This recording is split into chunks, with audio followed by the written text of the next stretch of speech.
Yo, yo, yo, yo, yo, yo, yo, yo, yo. What's going on? It's Terrell, Hall of Fame, D-Line, TBKC, and all that sweet, beautiful, wonderful shit. Check this out. You know, as y'all know, I make kids,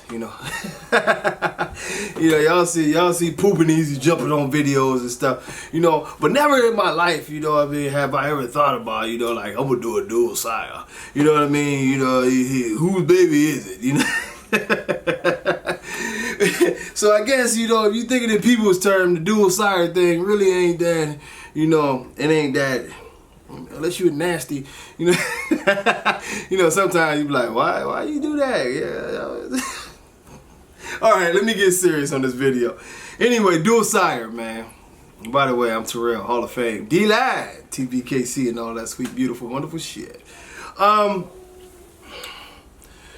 Is it cool to do a dual SIRE? What is the purpose of doing a dual SIRE breeding? And for those of you that don't understand, a dual SIRE is when you take two stud semen, or possibly, if it's on your own yard, and the dog is a freak, you know what I mean? One guy get a hold of her, next guy get a hold of her, she just ain't got no morals. But this is the way it go, And in the process, what you have to do is, if this female gets pregnant, and it's a beautiful thing, she gets pregnant, then you have to come back around and you have to DNA test all puppies to figure out which dog is which dog.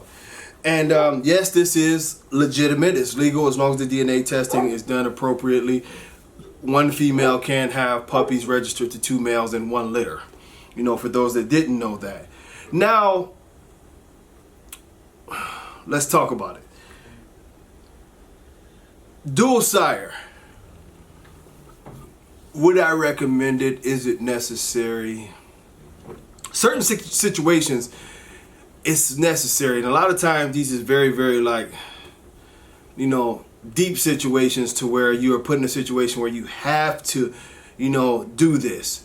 One of those situations would be, say it's your female and this is her last hurrah. You just going out, but you got two studs that you love, and you like, I would love to have a male and a female off of both of these studs, or vice versa, however you go, but you want to get blood with this female to both studs. That is a good time to pull it. This is probably a time where you're not trying to sell any puppies at all. This is for you, this is for your kennel partners, this is for y'all. Hopefully the bitch gives you one of them 6 to 10 puppy litters to where it's enough of a variation to choose, the puppies that you like. Now, this is the other part that's tricky about that. Just because you use two sires does not mean that the puppies are going to be split like that. Sometimes one sire will totally dominate and all of the puppies will be his. Sometimes you'll have one puppy out of 6. And then sometimes the good situations, you get to do, you get a good split and you get, what you wanted to get. This is, and when it comes to dual sire litters, these are the ones that I say are strictly, really, most of the time, I would say 99.9% of the time, it should be for your program, your last hurrah. I have a bitch here that's very old, and if I breed her one more time, it's possible that because I like her that much, I'll do a dual SIRE with 2 of my studs and see if possibly I could get a kid off of both of them.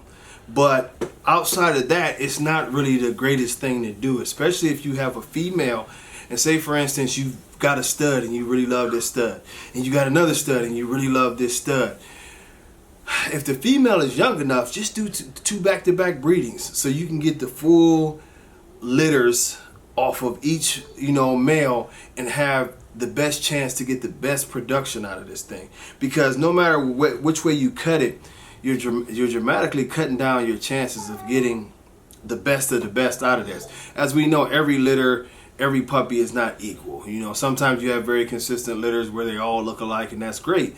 But sometimes you get, where some of them is the runt, some of them didn't quite turn out as good, but the other ones are stronger. So what happens in a dual litter situation when the dogs that you were really liking, one dog produces the runts of the litter, and that happens sometimes on egg quality, and it's not that dog's fault. Then you sort of lost out on that stud semen and the opportunity to get a great dog out of it, So really, like I say, I would plan personally with the dual sire thing to you know, if it's a last go on the female or something like that, or if it's an emergency of some sort, it's just got to be a real reason that you're doing this and not just doing the 2 breedings, you know.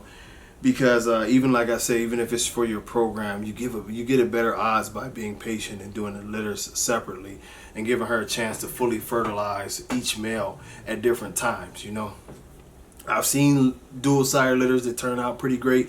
I've seen dual litters that turn out, like I told you guys, to where it's very, very lopsided. And, you know, as a stud owner, if I send, you know, semen out for a dual sire, I've done that maybe twice in all these years. But if I send it out for a dual sire litter or whatever, you know, if the bitch has 8 puppies and only one of them was my dog's puppies, then I don't feel responsible to keep on sending you semen because you decided to do something like that. And that's the way most owners is going to do, you know. They'll register that 1 puppy, but after that, the shit's on you, you know. So I think the best thing that you should do is just take your time, you know, take your time and do it the right way. You know, another question that came up is, if you do a dual sire litter, and this is tricky, but if you do a dual sire litter and say you pay for a stud and the one stud's semen doesn't take at all, I think you should honestly discuss this in whole, you know. You should discuss this in whole with the stud's owner as to how this is going to play out, because most studs truly only want, stud owners only truly want to guarantee the performance of their stud in a single breeding. They don't want to do a situation to where, hey, you put it in there, or maybe he was messed up in the rotation or whatever, and your dog, you know what I mean, pretty much rejected my dog's semen, but I did everything I was supposed to do, so you don't get a repeat. You want to talk to people about this and get that stuff sort of settle down, you know. But if someone tells you that they have a dual sired litter, it is an absolute must that you DNA tested the puppies. You have to. And not only, I would be smart. Once you get your DNA profile and they have their stud on record and all that, don't just take the word for it. Make sure, because in this process you got 8 puppies, you DNA testing everybody. Make sure they did it right. Send your DNA test in to make sure that your stud is your stud, you know, because it's a higher risk that there could be mistakes in these situations. It's a very tricky thing with these dual sire breedings. A lot of people won't do them very often, but when they're done, they can work out great. I'm not talking all the way down on them, but the reason why I'm trying to forewarn people is it is a bit tricky, and sometimes you won't get the desired results that you look for. But like I say, I've seen it to where it turned out great for people. But nothing against it. Just be careful, have a good plan, and have a good reason for why you did it. Until next time, much love, y'all. Peace.